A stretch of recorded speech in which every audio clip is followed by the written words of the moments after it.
Yo, welcome to High Takes with Cheddar Chance, but there's no hand holding. We deal with facts, not emotion. Please be sure to like, comment, and subscribe. Please be sure to like, comment, and subscribe to the How to Show and Booth for Media. Be a little patient with the new lighting situation. I'm working on a few things. But speaking of patience, that's what I want to get into today. I want to talk about should the Pelicans be patient moving forward this season? A lot of us, we kind of felt like there was an opportunity to go grab a couple pieces that can make the team more competitive immediately. That would be the way to go. But the way things have shaken out with the injuries and just overall team chemistry and performance, it might be best to kind of hold off and, be a little patient. I want to give a shout out to our sponsors, DraftKings Sportsbook, Topo Chico, New York Life. Please support them because they support us. The reason I think the Pelicans should be a little more patient going into the rest of this season, and it's still rather early in the season, a lot of different things can happen. I just think right now you can't trust your top two guys. You can't trust them. You can't trust Brandon right now.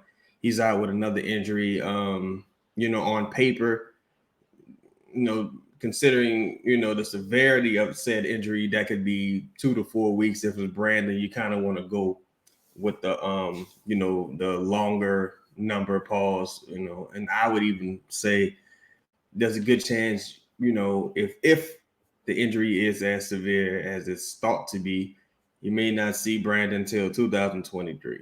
Like, you may not see Brandon until January, right?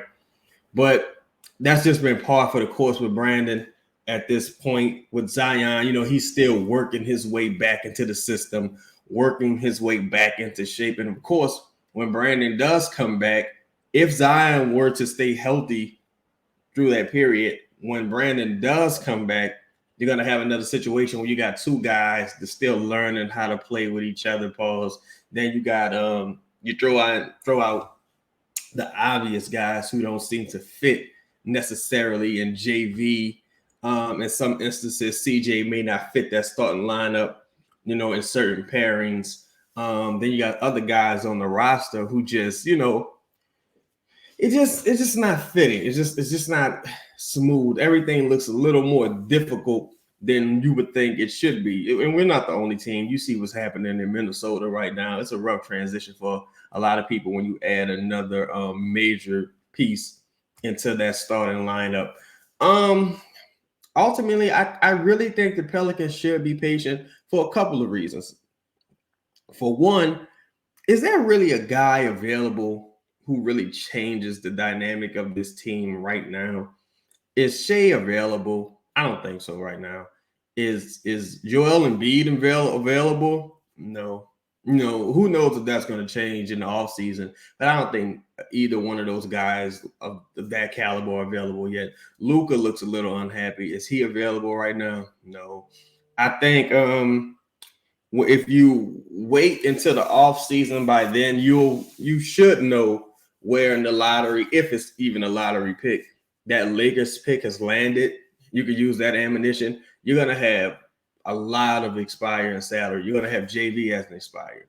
You're going to have Devontae Graham as virtually an expired because his last year is only guaranteed about $2 million. You're going to have Billy Hernangomez as an expiring. You're going to have who else you're going to have? You're going to have a couple other guys that's expiring.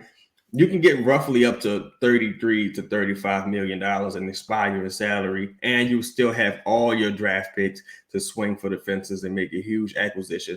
That acquisition will be in the offseason, so the guys have time to build chemistry throughout the offseason, work together, and, hopefully Willie Green will have his own staff moving forward. And, you can just start building the chemistry early. You can hit the ground running early. But in my opinion, right now, I just don't see that 1A caliber player on this team. And it has nothing necessarily to do with skill set. It all has to do with availability. The number one skill set you can have is availability. You can't make the club in the tub. A moment for a message from our sponsors. The NBA season is heating up and there's still so many unknowns. When I'm looking to get in on the action, I bet with DraftKings Sportsbook, an official sports betting partner of the NBA. New customers can bet just $5 pregame money line on any NBA team to win their game and get $150 in free bets if they do. Check this out. Right now, everyone can earn up to 100% boost with DraftKings stepped up same game parlays. Go to DraftKings Sportsbook app, place a same game parlay, and combine multiple bets like which team will win, total rebounds, and more. The more legs you add, the bigger the boost, the bigger your shot to win big. Download the app now, sign up with code BOOT, place a $5 pregame moneyline bet on any NBA team to win their game, and get $150 in free bets if they do. That's code BOOT, only at DraftKings Sportsbook. Yeah, so in my opinion, in theory, you really only have to move Jackson Hayes and Garrett Temple. You move those two guys, maybe you even do a 2-for-1. You free up some salary space. Well, you free up a roster spot. You go get a rim defending big. You carry those rest of those contracts into next offseason, and you trade them as a spy in salary, and you go get you a game-changing player who has, a history of being healthy, hopefully. You never know who's going to become available. Even if people still wanted Kevin Durant, that still may be an option this offseason because you will have all your draft assets as well as tons of expired salary. You're not asking teams to take on any long salary. That's where you will see a guy like Devontae Graham potentially become an asset because that last year isn't guaranteed. But y'all let me know in the comments, man. Holla at me. Be sure to like, comment, and subscribe. Hit that bell notification. We out.